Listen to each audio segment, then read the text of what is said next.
6. Mr. Bump. It really is a pantomime.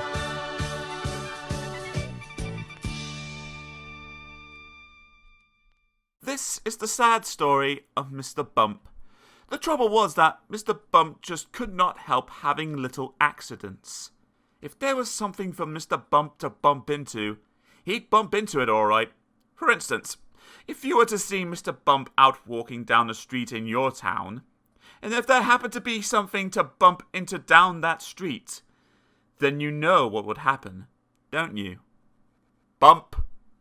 Mr. Bump was just the same at home.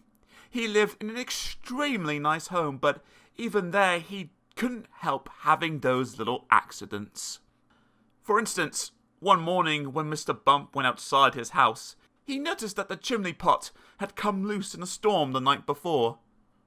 "I must fix that before it falls off," thought Mr. Bump to himself, and he hurried to his garden shed to fetch a ladder. It was a very long ladder. Mr. Bump walked up the garden path with the ladder on his shoulder. He turned the corner of the garden path. Crash! Went the living room window.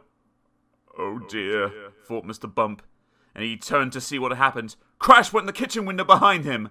"Oh dear," thought Mr. Bump again, and he rested the ladder against the wall of the house so that he could climb up onto the roof to mend the chimney pot. Crash went the bedroom window. So you can see how Mr. Bump had his little accidents. Mr. Bump had had many jobs, but somehow they never seemed to last very long.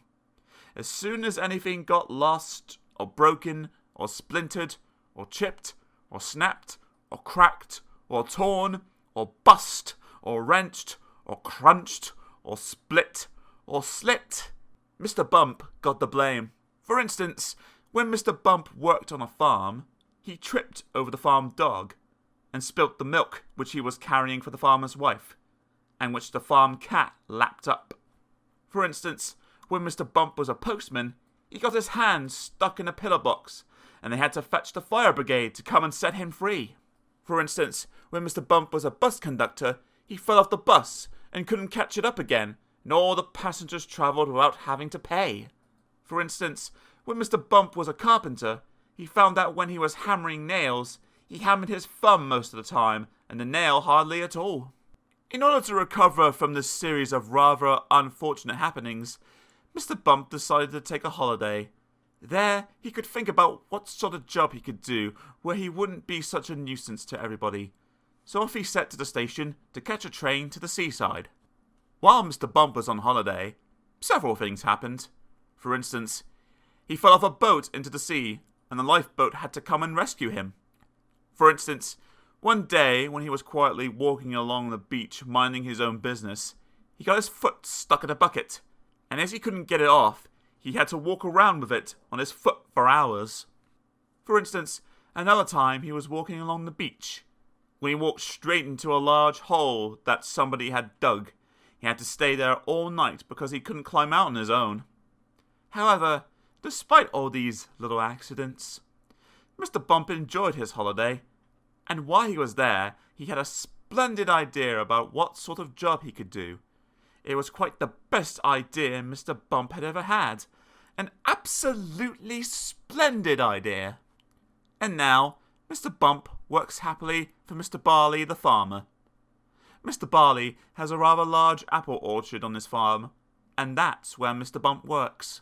Mr. Bump's job is picking apples, but he doesn't use a ladder to climb up the tree to pick the apples like other apple pickers. Oh no. Mr. Bump has a much better way of picking apples than that. He just walks about. And before long, Mr. Bump, being Mr. Bump, walks into a tree. Bump! And down falls an apple. And Mr. Bump catches it. This makes the job of apple picking much easier. And Mr. Bump is very pleased about his new job. And Mr. Barley is very pleased about his new apple picker. So you see, the story of Mr. Bump isn't such a sad story after all. And if you ever bump yourself, you know what to do, don't you? Go and eat an apple picked by Mr. Bump, and then you won't feel your bump at all. You'll remember that the next time you have a bump, won't you? Good.